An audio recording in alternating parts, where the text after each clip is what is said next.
അതെ, പിടിച്ചു നിൽക്കണമെങ്കിൽ പുതിയ വല്ല നമ്പർ ഇറക്കിയേ പറ്റൂ. മായമില്ലാത്ത ഭക്ഷണം ന്യായവിലയ്ക്ക് കൊടുക്കാൻ ശ്രമിക്കുന്നത് ഇത്ര വലിയ തെറ്റാന്ന് എനിക്കറിയില്ലായിരുന്നു. ഒരു ഫേമസ് ഇൻഫ്ലുവൻസർ, ഒരുപാട് ഫോളോവേഴ്സ് ഉള്ള ആള് പറഞ്ഞത് ഭക്ഷണം വളരെ നല്ലതാണ്, പക്ഷെ മൃണാള് മിണ്ടരുതെന്നാണ്. ഏത് റൂട്ടിലേക്കാ വണ്ടി തിരിക്കണേന്ന് എനിക്കിപ്പോ മനസ്സിലായി. കാശ് കൊടുത്ത് തിന്ന് രാത്രി ആവുമ്പോ യൂട്യൂബ് ഇറങ്ങുമ്പോ കേൾക്കും വേണം. ഒരുമാതിരി ഇരുത്തുന്ന വർത്താനം പറയരുത്. ഇതൊരു സേവന പരിപാടി തന്നെയാണ്. കാര്യമായൊരു ലാഭം ഞങ്ങൾക്ക് ഇതിൽ നിന്ന് കിട്ടുന്നില്ല. ഇതിങ്ങനെ പറഞ്ഞു കൂടി വരും. നീ ഏതായാലും പറയും. ഇവരൊക്കെ റിവ്യൂ ചെയ്യുന്നത് അവരവരുടെ അരി വാങ്ങിക്കാനാണ്. അതെന്നാ വർത്താനം പറഞ്ഞു പോയെ. ഒരാൾക്ക് റിവ്യൂ ചെയ്ത് അരി വാങ്ങിക്കാൻ വേണ്ടിയിട്ട് 100 കണക്കിന് പേരുടെ അരി മുടക്കുന്നത് ശരിയാണോ? എന്റെ തെറ്റാണ്. ഞാൻ ഒരിക്കലും അങ്ങനത്തെ ഒരു റെസ്റ്റോറന്റ് തുടങ്ങാൻ പാടില്ലായിരുന്നു. ഞാനത് ഞങ്ങള് പറഞ്ഞു, ആരെങ്കിലും നാട്ടുകാർ പറഞ്ഞു, വന്നോളെ കസ്റ്റമേഴ്സ് പറഞ്ഞു, ഞങ്ങൾക്ക് ഓപ്പൺ കിച്ചൺ കണ്ടേലെ മാമു വായക്കൂടി ഇറങ്ങും എന്നുള്ളത്. അല്ല, ആരാ പറഞ്ഞ ആംഗ്രിനോട്?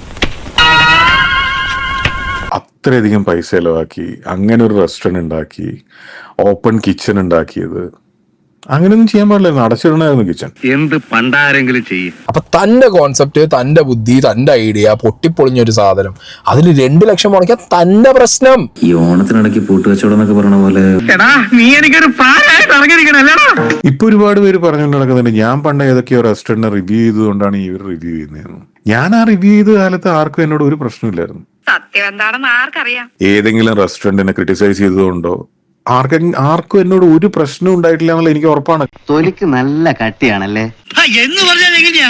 ആ കാലത്ത് ആരും ഒന്നും പറഞ്ഞിട്ടില്ലല്ലോ. എല്ലാരും അയാൾ ചെയ്യുന്നത് ശരിയാന്ന് പറഞ്ഞു നടക്കായിരുന്നില്ലേ. സെൻട്രൽ എ സിയും വെച്ചു, ഓപ്പൺ കിച്ചണും ഉണ്ടാക്കി, നല്ല ഇൻഗ്രീഡിയൻസ് ഉപയോഗിച്ചു എന്ന് പറഞ്ഞിട്ട് ഇപ്പൊ നമ്മളെ നെഞ്ഞത്തിക്ക.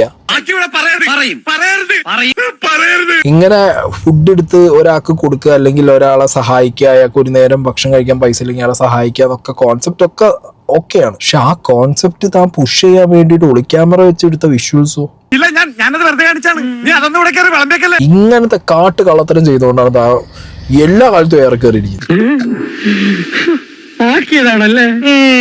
ഇയാളുടെ ഈ ഒരു വർത്താനം ഇന്നലത്തെ വീഡിയോ കഴിഞ്ഞതിന് ശേഷം കാശ് കൊടുത്ത് അവിടുന്ന് തിന്നവൻ വരെ വേണമെങ്കിൽ വായിൽ വരട്ട് ഛർദ്ദിച്ച് കളഞ്ഞു പോകും. കേക്കാൻ വയ്യ ഈ പായാരെന്ന് പറഞ്ഞിട്ട്. അണ്ണനൊരു പൂട്ട് പദ്ധതി ഞാൻ ലോക്ക് കൊടുത്തരാം. ഷട്ടർ ഇട്ടോ, പൂട്ടിക്കോ. നല്ല രീതിയിൽ നടക്കുന്ന കട ഞങ്ങൾ കൂട്ടാനൊന്നും ഉദ്ദേശിക്കുന്നില്ല. ശശിയെ എന്നാണ് പറയുന്നത്? അതിനെ ആർക്കും തടുക്കാൻ കഴിയൂല. ഇനി എല്ലാവരും പൊക്കോളൂ. ഇദ്ദേഹം കുറച്ചു ദിവസം ഇവിടെ ഉണ്ടാവും. അഭ്യാസങ്ങളിൽ ചിലത് നിങ്ങൾക്കും കാണാം.